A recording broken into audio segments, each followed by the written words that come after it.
Welcome back, Nick. Welcome back to Comic Book History. This is episode number 19. And in this episode, we're going to talk about Firestorm. Yep, the character who appears on Legends of Tomorrow. Yes, the guy who, if you've seen pictures of him, it's the guy who has fire for hair. Yep.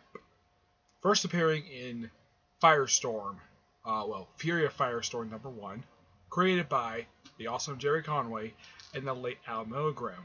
I say late because the guy passed away a decade ago. Yeah, I had to bring that up. Now, during the course of his series, now, I should point out though, he's had at least 4 different comic books. 4. His first volume only lasted 5 issues. There was a reason for that. Because there was an event, not exactly a crossover event, something DC decided to do in the late 70s because apparently they were suffering through financial troubles. What did they decide to do? Have something called a DC implosion, where DC would cancel a bunch of titles to save money. And Firestorm was one of those titles. Also, there was going to be a Vixen ongoing series. Vixen is a character created by Jerry Conway. And she was going to get one. She didn't get a series until the early 2000s called Vixen Return to the Lion, which I don't know if Conway did that one or not. I have no idea. But yeah, the series was supposed to last a little bit longer, and what was going to be issue 6 was actually published in a magazine called Cancel Comic Clavicate, which basically printed a lot of, supposedly printed material for 2 issues. During the course of the original 5 issues, we had the introduction of several known Firestorm villains. First of which, in the very first issue, we were introduced to Multiplex. Yeah, those of you who are familiar with the guy, otherwise known as Danson Black, who appeared in episode 2 of season 1 of The Flash. Now, some people are thinking, why are you talking about a guy who appeared on The Flash? He's from the comics, right? Yeah, he's from the comics. He's not a Flash villain, and as far as I know, Multiplex has never fought the Flash. At all. He has never fought the Flash. And he is by far the only Jerry Conway created character. Actually, he's one of 2 Jerry Conway created characters who has appeared on the Flash, who has died on the show. The other, of course, is the original Originally, Firestorm was made up of Ronnie Raymond and Martin Stein. Most of the time, it's been this way over the course of near 40-year existence. Basically, next year is his 40th anniversary. Now, Ronnie Raymond on Arrow, The Flash, he was portrayed by the cousin of the guy who plays Green Arrow, Steve Amell, his cousin, Robbie Amell, and of course, Martin Stein is played by the awesome Victor Gerber. Gotta hand it to the guy. He does a really good job playing the character. Anyways, it was basically an accident that they could have merged together into one. Yeah. It was an accident that caused them to merge together into one. And this all happened in the very first issue. And also, during the course of the first volume, we also had the introduction of a character known as Killer Frost. Yep, Killer Frost. Killer Frost is a Firestorm villain. Longtime comic fans do know that she's a Firestorm villain, but there have officially been 3. The first one appeared in the first volume. The second volume, basically, it's an introduction to the third one. Second one. And the third one was actually introduced just a few years ago. The original's name was, get this, Crystal Frost. That is seriously her name, Crystal Frost. And she looked a lot different than the traditional second Killer Frost, Louise Lincoln, who has basically been the Killer Frost the longest of all of them. Crystal Frost was only Killer Frost for at least just for a few years. She was Killer Frost from 1978 to 1980-ish, where she got killed off in I think it was the 4th issue of the second volume of the series. Yep. We also introduced the second Thinker, who was actually a classmate. He appeared almost a lot of issues of the series. Yeah. The the character Tomax is sort of like an evil version of Firestorm. Yeah, he actually is from the comics and he looks a lot different than in the show. Mm-hmm. Let's see. I'm trying to think though. Oh yeah. Now this volume has been put to trade. The rest of the Firestorm first volume. Only one issue has been put into trade second volume, and that was the issue that tied into Jonas' directive.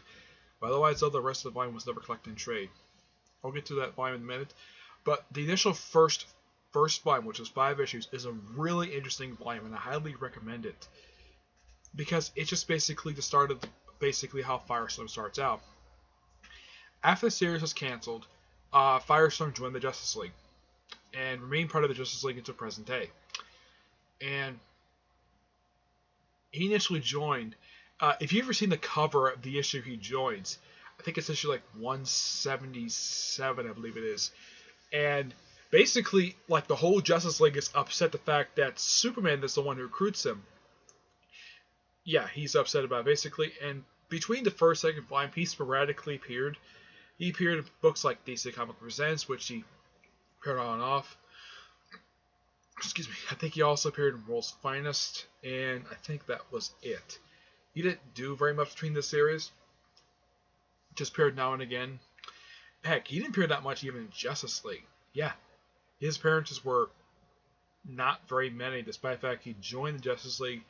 He didn't appear that much in the book at all. No, I know this because I've actually read it recently. I read it like last year. And okay, then of course they brought the series back in 1980. I think it was 80 they brought the series back. I think so. But the thing is, Conway was brought back as the writer. Al Milgram was not the artist. It was a different artist this time. I think it was Pat Badgers, I think his name is. Yeah, I'm going to see him at Comic-Con this year. Meg Orlando. And Conway was not only the writer of the book, he was also the editor. I'm not sure what kind of deal that was to have him be the editor as well. It's a really bizarre concept. Not many people can be both writer and editor at the same time on a book. Stan Lee is known for doing this. Marv Wolfman has done this. I know Jack Kirby has done this in the past. When he was alive, he did this several times when he worked at DC. He never did it when he was working at Marvel. He did do it a lot when he worked at DC. So only a handful of people have taken the title of writer-editor. So the only people who have taken this, and Stan Lee does not like this term at all. He actually regrets coming up with this thing. So basically, these 5 people have the term of writer-editor.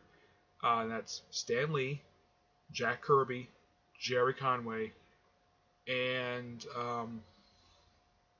so I think, oh yeah, Marv Wolfman has done this, and I believe Roy Thomas has done this as well because he's basically been served back and forth. He has done this as well. So yeah, Conway has created other characters for the character Commander Steel, who appeared in Legends of Tomorrow. He is a Jerry Conway character. So is Vixen. Yep. But enough of that. Those characters can be discussed in another video. The second volume lasted 100 issues. Now, there were 2 long-term writers for the book. Jerry Conway, who wrote most of the first 55 issues of the series, of this volume, with the exception of a few issues, which was written by his sort of co-writer, Joey Calloway, who did a few of the issues by himself. And during the course of this volume, we get introduced to Louise Lincoln, who was introduced in the same issue that the original Killer Frost got killed off, who apparently inherited their powers. And Louise Lincoln was basically Killer Frost from this point onwards, up until the Flash reboot, which was never seen again.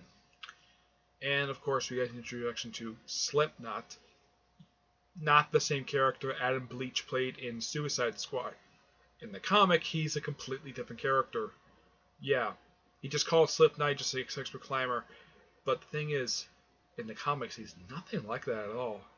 In the comics, his gimmick is he uses a hangman noose. Oh, also second volume was an introduction to Committee 2000, which is basically people who try to take over the world and get 2000.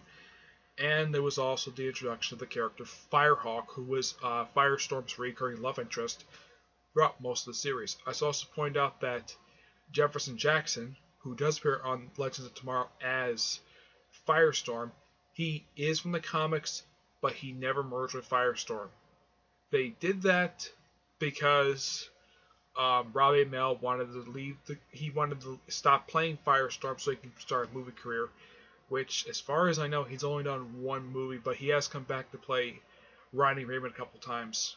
He did it in an episode in season 2, and he also did it very recently in the episode that aired not this past week, but the week prior, where he played Ronnie Raymond again.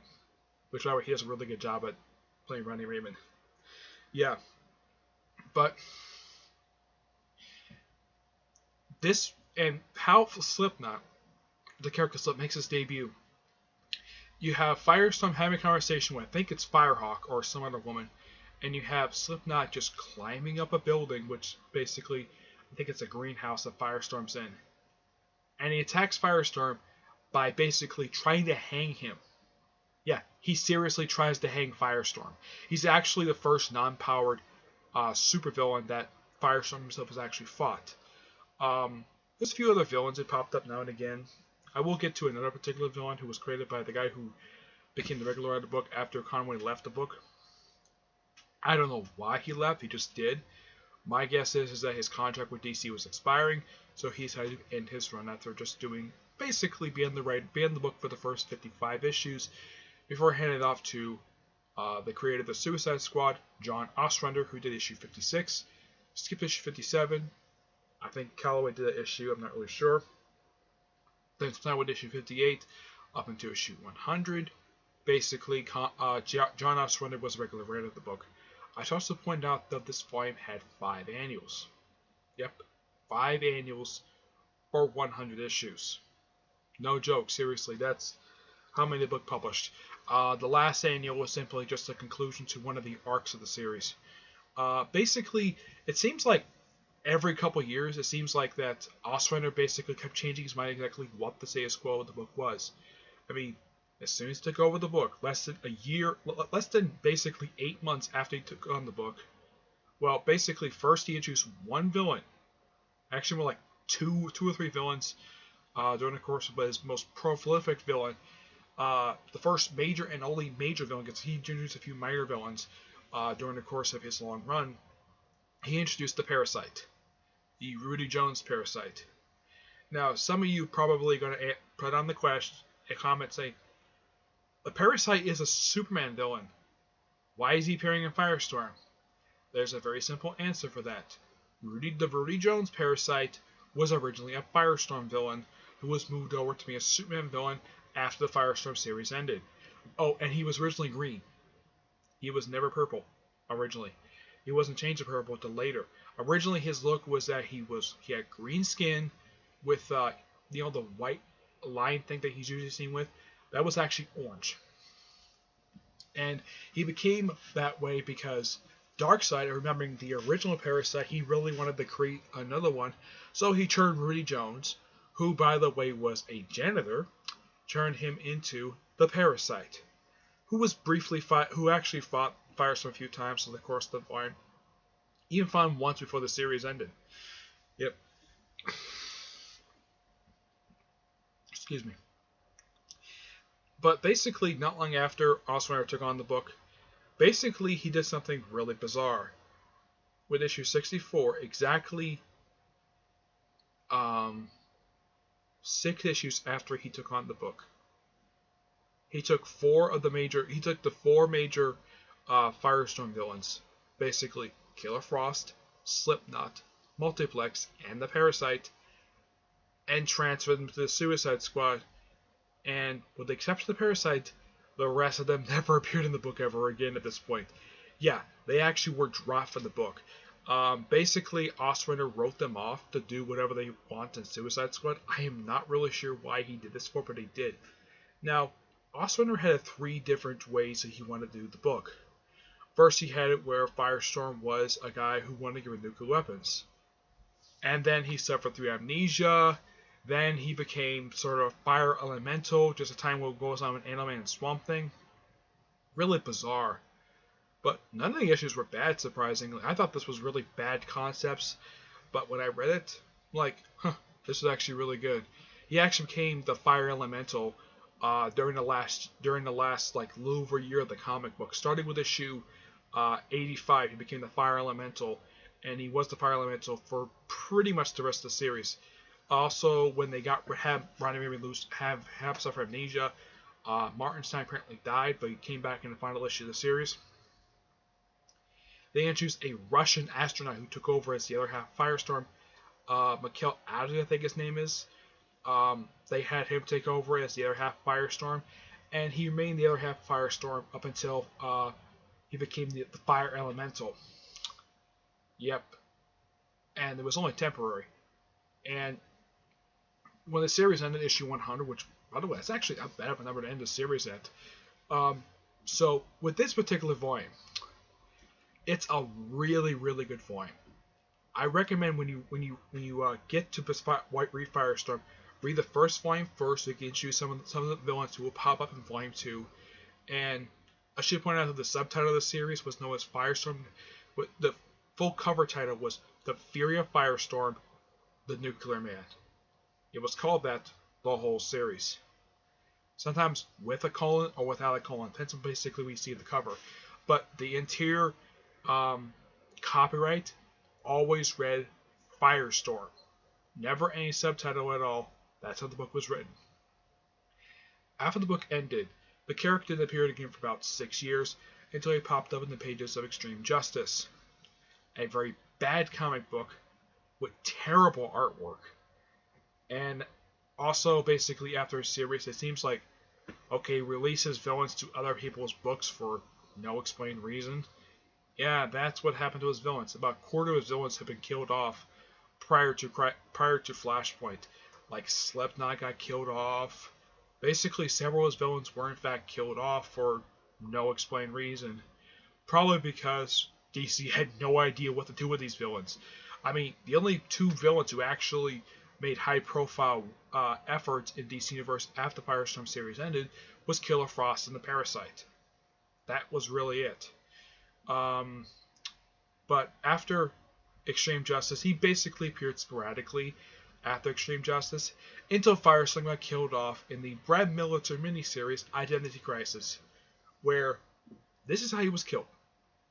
A Hawkman villain named Shadow Thief took the sword of the Shining Knight and stabbed Firestorm in his nuclear. He stabbed him in the chest, basically in the area where his nuclear reactor is. And then he just flew up in the sky and blew up, killing Ronnie Ram in the process. The reason why they did this, so they can introduce new Firestorm. That's the only reason why they did it. They killed him off. Now, I personally read the following Firestorm series, one that featured Jason Rush, who was the second official Firestorm. Awesome title. I got to admit, the writer of the book must have been a huge fan of the Jerry Conway book. Basically, he brought in a lot of the Firestorm villains, even though they appeared that much, but at least they showed up and actually fought him. Heck, even Jason Rush Firestorm got a chance to fight the Parasite and Killer Frost. Awesome. The book only lasted 35 issues before it was canceled due to low sales. The book also had sort of a one-year jump like a lot of the other titles did. Excuse me.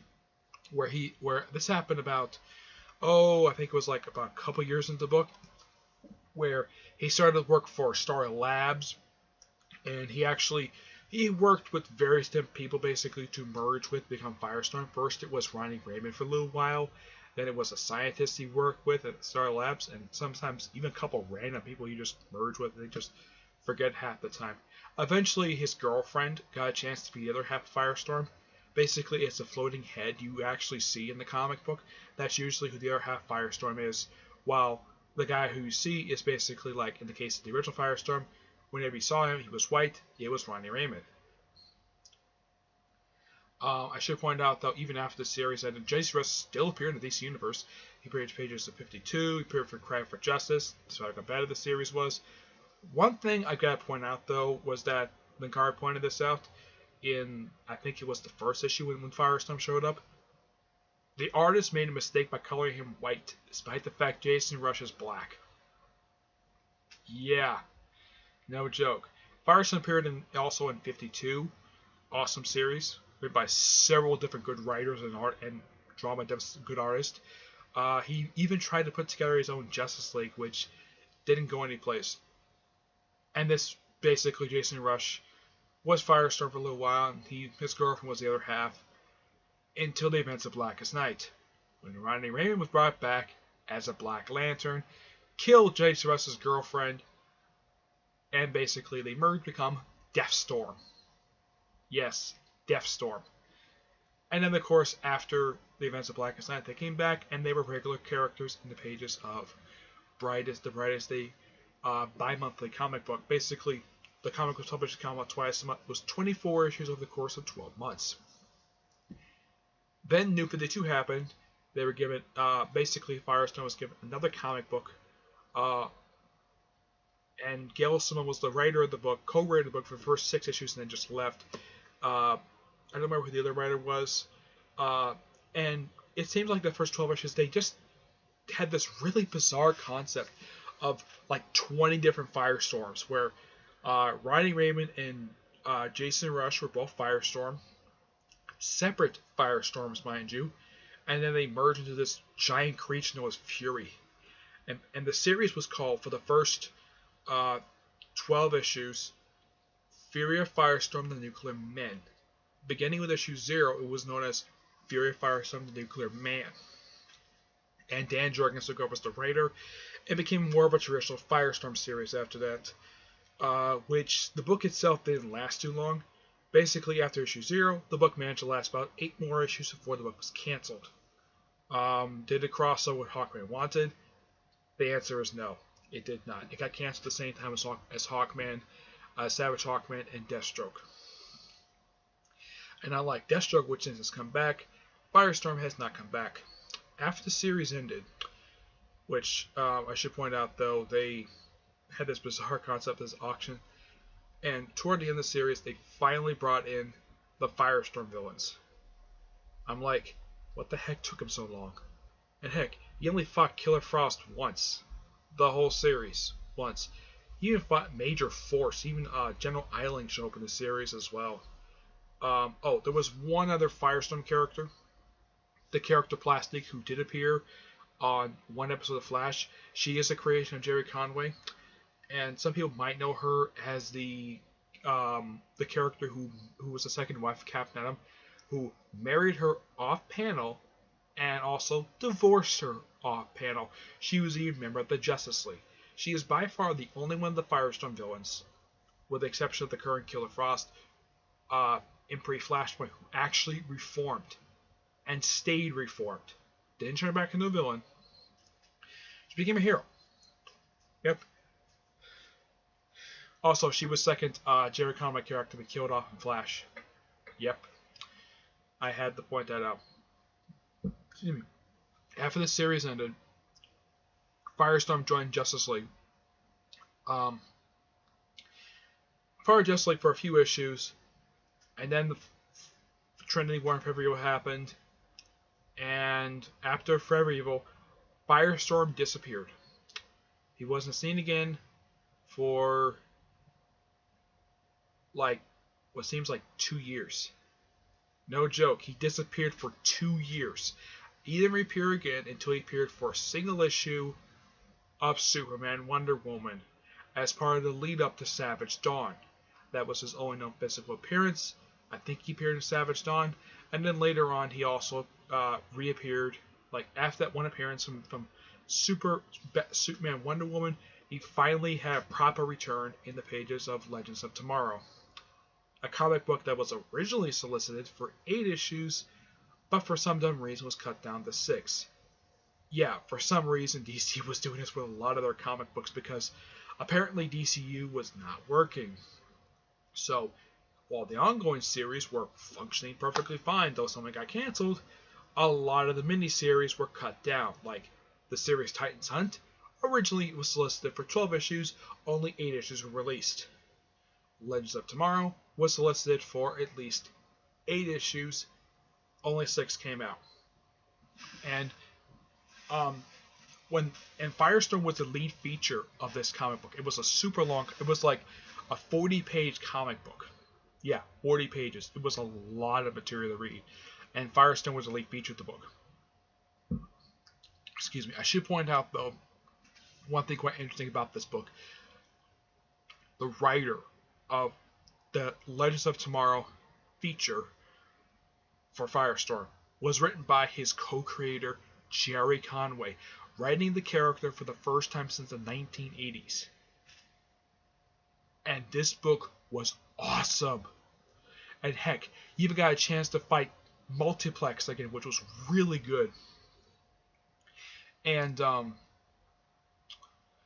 of course they had it where they switched out Jason Rush with Martin Stein, who actually did appear in the original, who appeared in the Fear Firestorm comic, the one that 52 started, but he was in the other half of Firestorm. Jerry Conway saw that, like, that's not how it works. So he fixed the problem and switched out Jason Rush for Professor Martin Stein. He fixed it and had him fight Multiplex, who apparently was an assistant of his. I only show up in this series. It was an awesome 6-part epic that I highly recommend, and I think it's in trade, and it's really good. Let me think though. What else is there? Trying to think though. Was there anything else with Firestorm? Oh yes. Out of the Firestorm villains who appeared in New 52, only one basically actually did anything, and that was Killer Frost, who was actually not a creation of Jerry Conway. The third one was Caitlin Snow, who appeared toward the end of the book. I believe Sterling Gates did sort of take over the book after Jan Durkins only did a few issues, but apparently Sterling Gates is credited for creating the Caitlin Snow Killer Frost, who also appears on the TV show Flash, portrayed by Dana Padbaker, who actually is doing a great job. And here's something interesting though. In the episode that came out last week, they had her become Killer Frost. People have been waiting 3 years for this, and we finally got a chance to see Killer Frost on TV in the Earth 1, not just the Earth 2. We finally got a chance to see Killer Frost. Yay! Killer Frost in live action. About damn time. Yeah, currently Killer Frost is currently a member of the Justice League of America, the book written by Steve Orlando. It's a great book. She did have a one-shot, basically prior to joining Suicide Squad. They had her to Justice League before she joined Justice League America. They had her basically join the Suicide Squad as sort of a backup feature of the issue of Suicide Squad. I'm trying to remember. I think it was it might have been issue 10 or 12. I'm not really sure. The issue basically was simply serve as a prelude to Justice League versus Suicide Squad, and she was an integral part of that crossover. She turned good. It was great. She got a chance to make out with Superman, which I'm sure any woman in DC Universe would love to do that. But apparently she didn't kill him somehow. After the events of Justice League vs. Suicide Squad, she did get a Rebirth one-shot, which is written by Steve Orlando and Jodie Huster, who is currently known for doing 2 books right now. She does the Faith comic from Valiant, and she also does the Rogue One adaptation from Marvel Comics.